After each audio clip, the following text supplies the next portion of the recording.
Вон зайка идет. Раз, два, ладно. Каждый человек разный. Right. А так я не считаю себя популярным. Всем привет! И вы смотрите вашу любимую рубрику «Гордость школы». Сегодня у меня в гостях певица, музыкант, активистка и просто прекрасный человек Саяна. Всем привет! Кто ты для себя?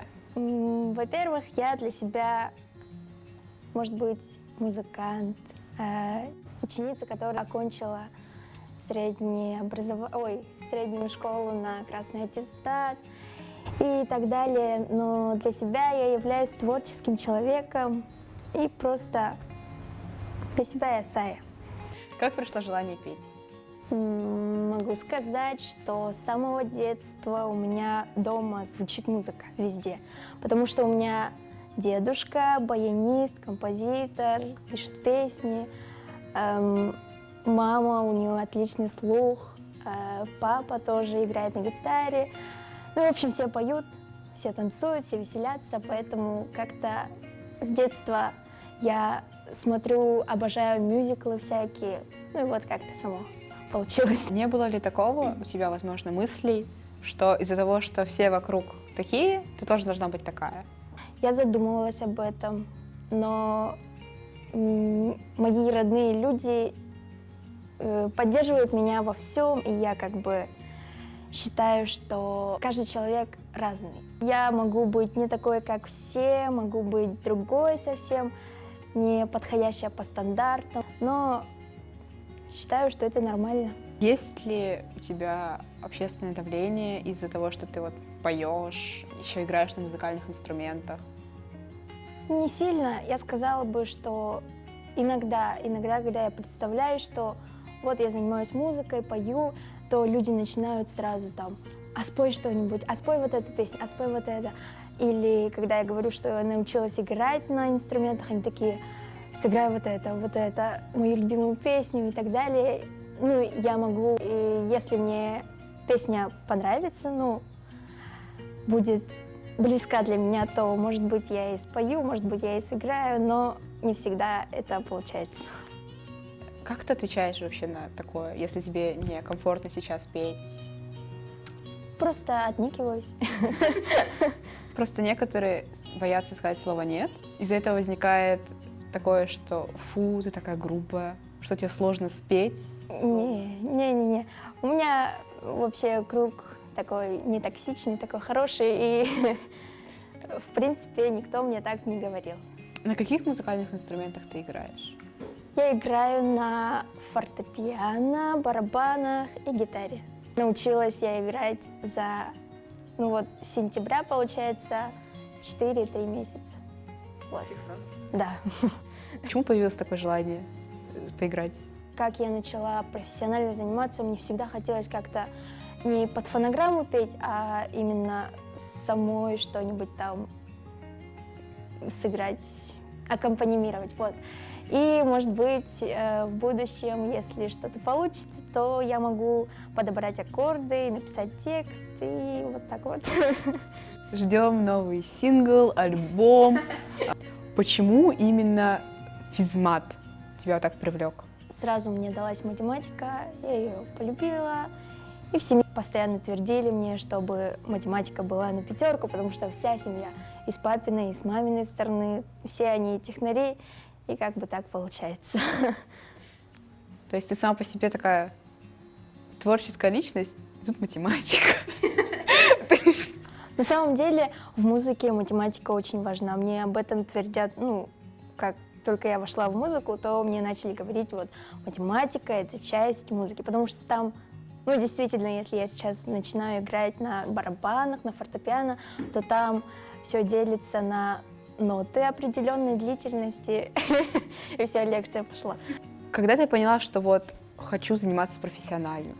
Когда я только начала заниматься музыкой, это было во 2 классе, я думала, что там просто буду ходить, просто так, чисто для себя, как хобби буду держать этот вокал, но так получилось, что через 2 года у меня начало хорошо получаться, и мой руководитель это заметил и начал отправлять на всякие конкурсы, там мы полетели в Москву, там тоже на конкурсах участвовали. Вот. И как-то, ну, само по себе пошло.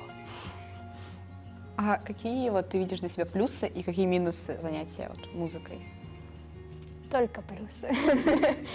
Ну, не знаю, когда поешь или играешь на инструментах, то прям желание так жить, так прям, Как принцесса. да, как в мюзиклах, не знаю.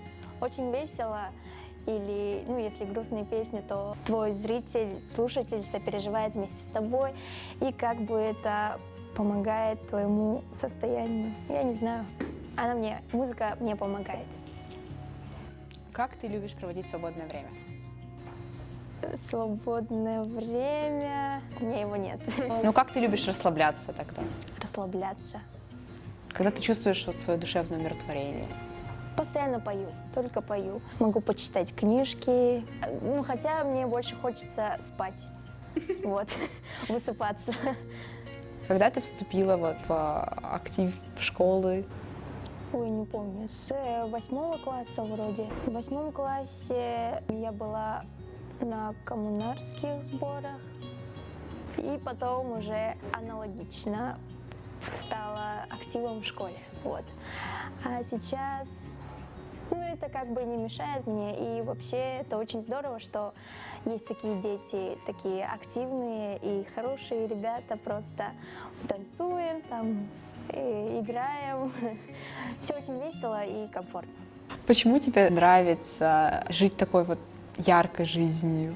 Ну, я не знаю, с самого детства у меня такая дисциплина жесткая, что когда я отдыхаю, то мне совсем не хочется лежать на диване, смотреть всякие сериалы. Кстати, вот сериалы я недавно только начала, и, ну, мне все равно не очень комфортно сидеть и смотреть просто часами. Вот на каникулах, на зимних каникулах я просто лежала. У меня там фортепиано было пару дней, и я просто лежала в остальное время, смотрела за братом, пыталась смотреть всякие дорамы, сериалы. Ну, как бы у меня не мое это, я не умею лежать на диване, наверное. Больше сплю.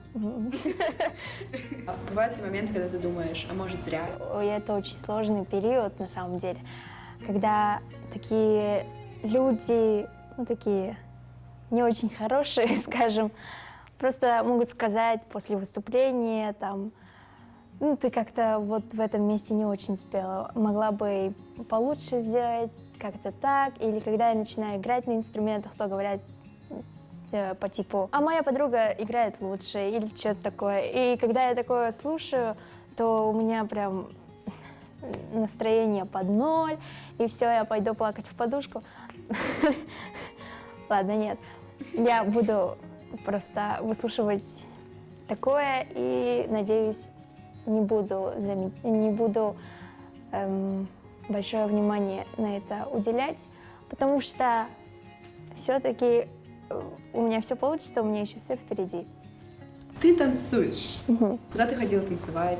Ну, в эту же студию, где я занимаюсь всем остальным, называется Pro Voice и находится в речном училище на 5-м этаже. Приходите, мы вас ждем. Вот, мы там занимаемся с 2015 года.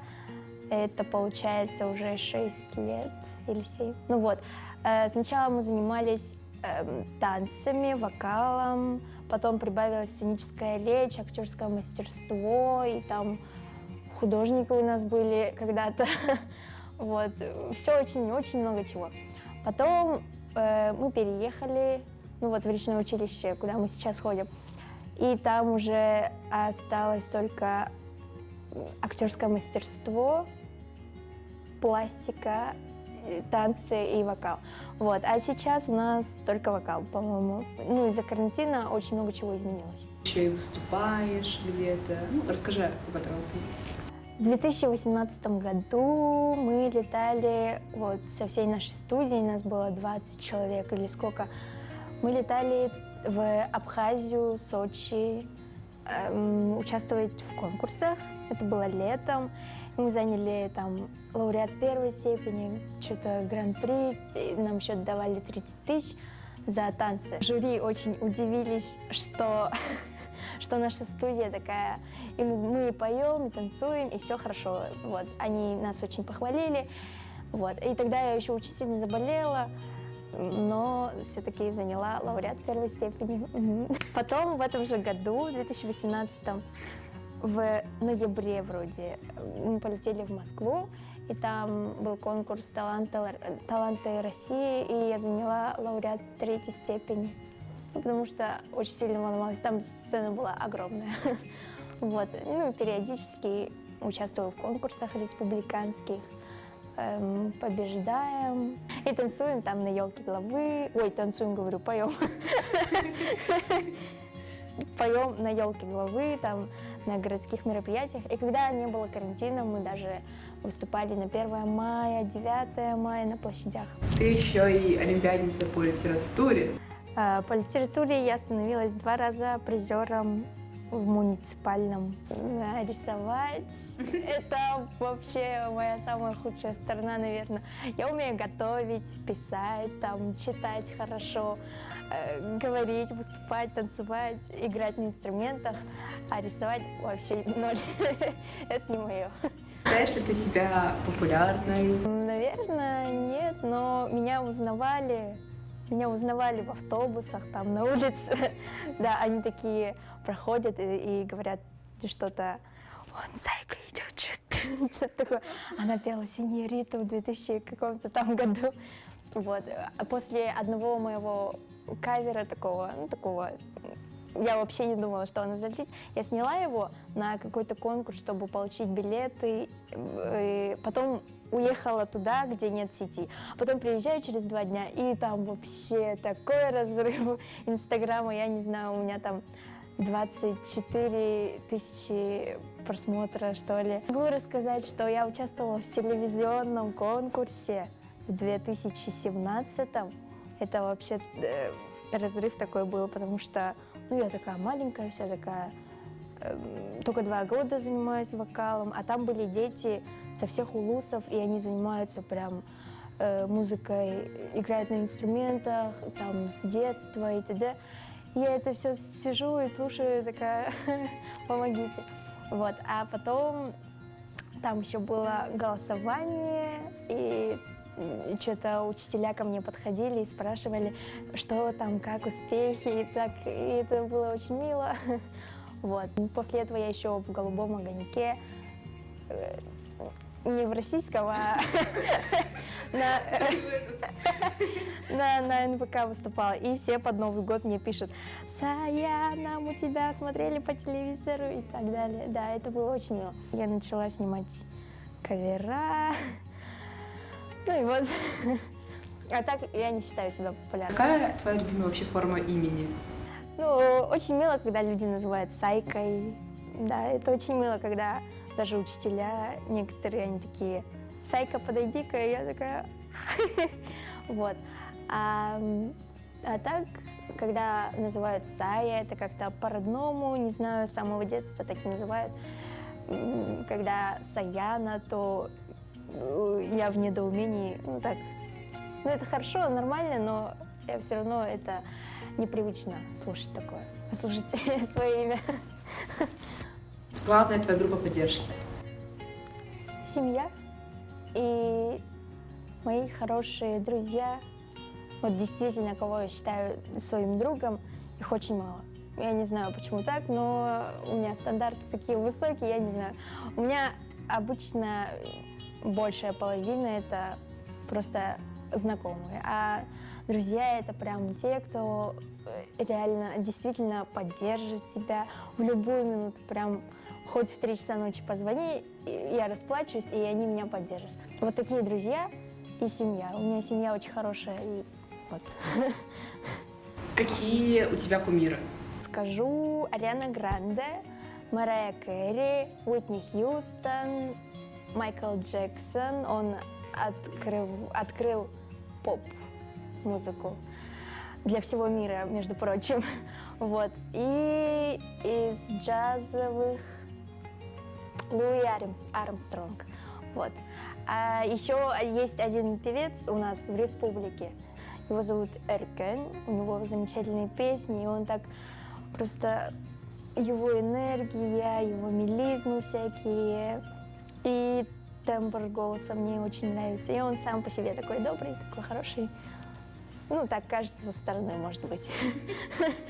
Какие качества ты ценишь в людях? Доброту, искренность, чувство юмора очень хорошее. Ну, главное, чтобы человек был искренен. Не люблю таких поддельных людей, которые пытаются быть такими, ну, не собой, не знаю. Назови свои положительные и отрицательные качества. Положительные, я такая вся, самооценка высокая. Добрая, хорошая, всем помогает. Полы мою всегда. Отрицательные качества — это я очень ленивая. Я постоянно хочу спать, постоянно хочу кушать. Ну, спать и кушать мне не удается, потому что свободного времени как бы мало. Вот. Но ленюсь я постоянно, наверное. Вот и все. Чем ты вот дышишь ежедневно? H2O. Что наполняет тебя? Из чего ты состоишь? Воды. Я очень много пью воды. Пейте воду. Я очень люблю воду. Да, вот. Что еще? Коржики за 35 рублей. Я их обожаю. Ладно. Красивые мелодии. Солнце я люблю. Сон. И младшего брата со старшей сестрой. Вот кто впитывает в меня все хорошее. Ты состоишь еще в педагогическом отряде «Штурманы детства». Работал на коммунальных сборах. И в этом году... В прошлом. В прошлом году. Ну, летом. Вот недавним. Почему решила вот связать еще часть своей жизни, часть лета с детьми? В 7 классе мы поехали на коммунарские сборы, и когда мы пели вот этот вот гимн лагеря, то я прям стояла и смотрела на вожатых, которые стоят на сцене, и все стоят так дружно, все так хорошо и мило. Я тогда начала мечтать, что когда-нибудь и я буду с ними стоять. А потом через год это случилось на коммунарских сборах. Это было очень круто, да. Вот. А тогда еще на коммунарских сборах у меня еще и родился братик. Я уезжала там на пару дней. Вот. Очень запоминающееся событие было. А про лагерь могу сказать, что очень здорово узнавать людей, новые лица, там дисциплина жесткая. И я работала на втором отряде с маленькими детьми, ну и Ксюша тоже, да. Это очень сложно, они совсем маленькие, у них такая большая гиперактивность. Ну и вот, а с вожатыми очень легко, они очень хорошие. Твои друзья, я попросила их написать «Try».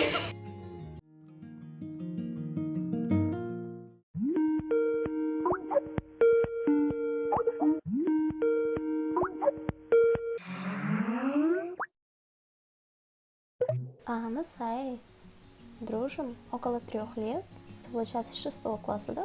Если я верно посчитала. Она самый верный человек, которому я могу что-либо рассказать, что-либо о чем-то открыться. С ней также можно приятно вести беседу на любую тему, кстати. Она всегда поддерживает, она почувствует все это и будет разделять взгляды людей, потому что самый добрый и искренний человек, который я знаю. Я бы хотела ей сказать, чтобы она никогда не грустила, никогда не расстраивалась, потому что радость, которую она дарит всем своим друзьям, она должна быть и у нее. Именно наша дружба, думаю, что это самое лучшее мое решение в жизни. Я люблю тебя, кстати. Пока.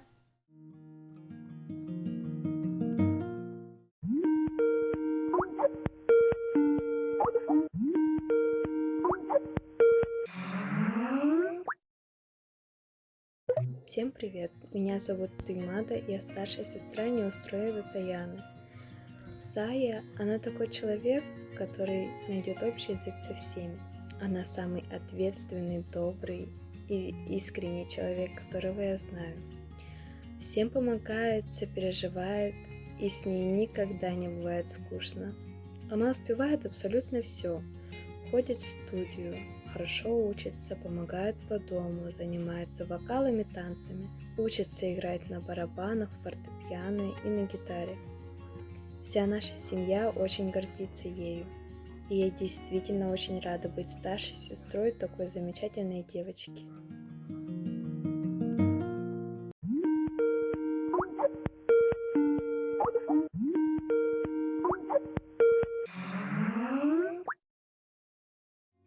Всем привет, я Коля, и действительно, за эти 8 лет нашей дружбы я могу с уверенностью сказать, что ты являешься самым талантливым, самым добрым человеком, который когда-либо я встречал. Я очень благодарен судьбе, что мы познакомились и стали друзьями. Ты – гордость нашей школы. Переходим к блиц-опросу. Назови 5 вещей, без которых не обходится твой день. Сон в автобусе, ну, пока я еду куда-то. Вокал, вода, семья и... ТикТок. Любимый музыкальный жанр. Эстрадно-джазовый. Что посмотрела последнее на Ютубе? Малышарики, наверное. Ну, я для брата включала. Какой фильм посоветуешь каждому? Идеальный голос. 1, 2, 3. Как проводишь свое утро? Встаю, умываюсь, крашусь, заправляю постель, покормить Сережу. Это мой кот. И все. И закончи интервью 3 словами. Любите себя и жизнь. Мы надеемся, вам понравился этот выпуск. Ставьте лайки, подписывайтесь на канал, пишите свои комментарии. Всем пока! Пока!